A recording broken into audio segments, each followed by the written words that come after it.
Hi, I'm Peter Alsop. Thanks for stopping by. I wrote this week's Songs to Chew after talking with a dear friend of mine, Carol Curry. She began her career as an advocate for animal protection and expanded to become a financial advisor, an activist for women's health and for the environment, and she founded the So True Seed Company in 2009. They're committed to providing healthy alternatives to conventionally produced food by supporting local agriculture and education about where food comes from. And they provide a collection of over 500 heirloom, organic, and small farmer-grown varieties of vegetable, herb, and flower seeds to encourage seed saving for a resilient food system. I asked her, why is it so important to use heirloom seeds to grow food? Read up on GMOs and you'll see, she said. So I did. I knew that GMO stands for genetically modified organisms and refers to plants and animals with altered genetic makeups that have been edited in a laboratory to incorporate genes from other organisms. But I also found out that for years, big agribusiness has been secretly financing the passage of laws that allow these food products to be sold to the public without any disclosures on the packaging that GMO ingredients are included. So, as consumers, when we buy food, we have no way of knowing if the products have GMOs in them or not.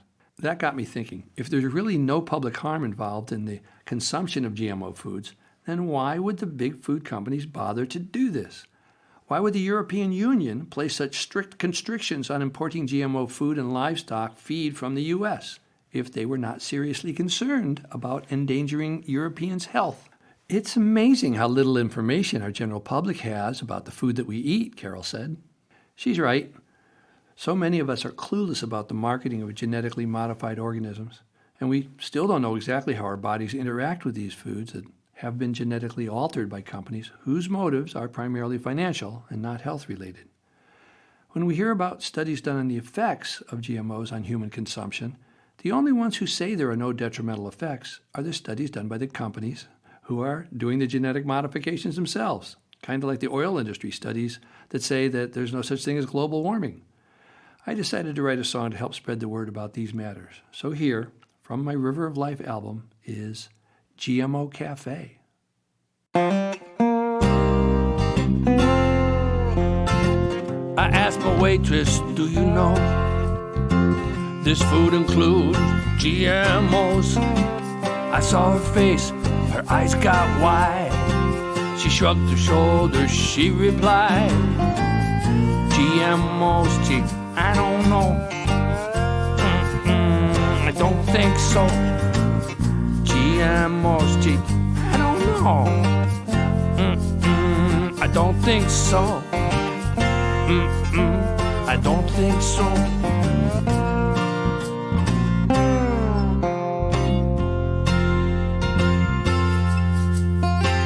I understand that's not her job, so her not knowing was not odd.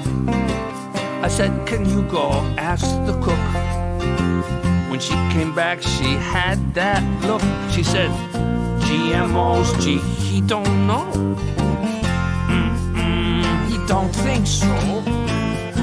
GMOs, gee, he don't know. He don't think so. He don't think so.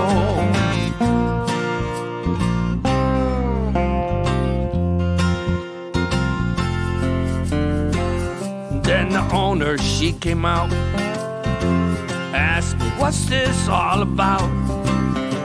I said, on my foods, genes okay. If there's GMOs, take it away. She said, GMOs, gee, I don't know. I don't think so. GMOs, gee, I don't know. I don't think so.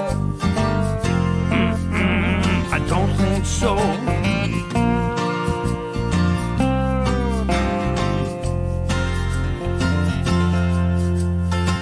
Well, they altered genes in GMOs, so food looks better, so it grows, to make the sellers much more wealth. But they don't really help my health. It's safe, they say, but we won't chew. Where's the test from folks, not you? Our information's not enough. so we can't buy and eat this stuff. Hey, they won't buy it across the sea. So why you serving this to me? And since the answer is unknown, I'll grow and cook my food at home by GMOs, cause we don't know. We don't think so. GMOs, cause we don't know. We don't think so. Cause we don't know.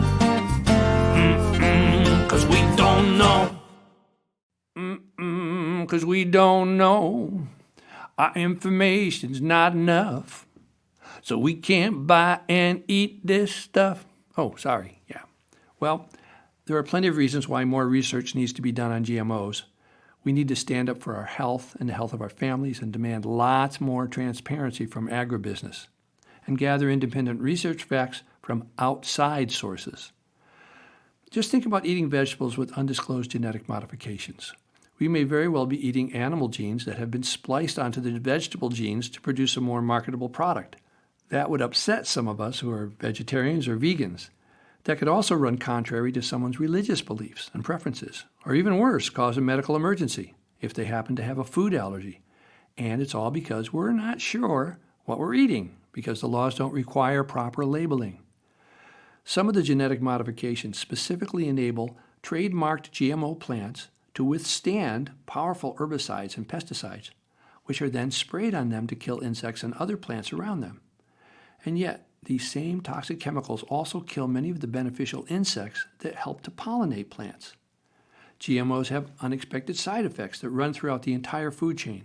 The chemical compounds in and on the plants leach into our water tables and spread through the genetically modified plants and animals in various amounts, creating an inconsistent food chain with unpredictable results.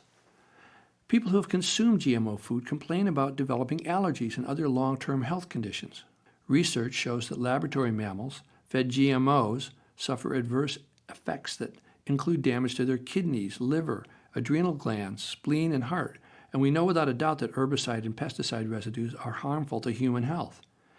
If given a preference, the average person won't eat genetically modified food. Labeling requirements of GMO food outside the U.S. have proven this time after time. Then, when big companies claim ownership of the new modified products, they patent them and raise the price of the seeds, making it impossible for farmers to afford to buy more modified seed, and even face lawsuits for patent infringement if some modified seed plants end up in their field accidentally. This whole profit-based system makes it more expensive to feed the hungry or end malnutrition from a global perspective. When we consume genetically modified food, we are trading food for food-like products.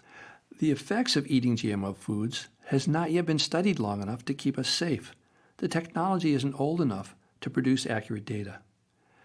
I'm Peter Alsop. Thanks for stopping by. Enjoy your dinner tonight. I'll be back next week with another song to chew. I'd love to hear any comments you have about this podcast or any of my other episodes. Feel free to go back and listen to the other episodes you haven't heard yet. Stay healthy, ask questions, listen well. Please invite your friends and family to follow or subscribe, and I'll see you next week. Bye for now.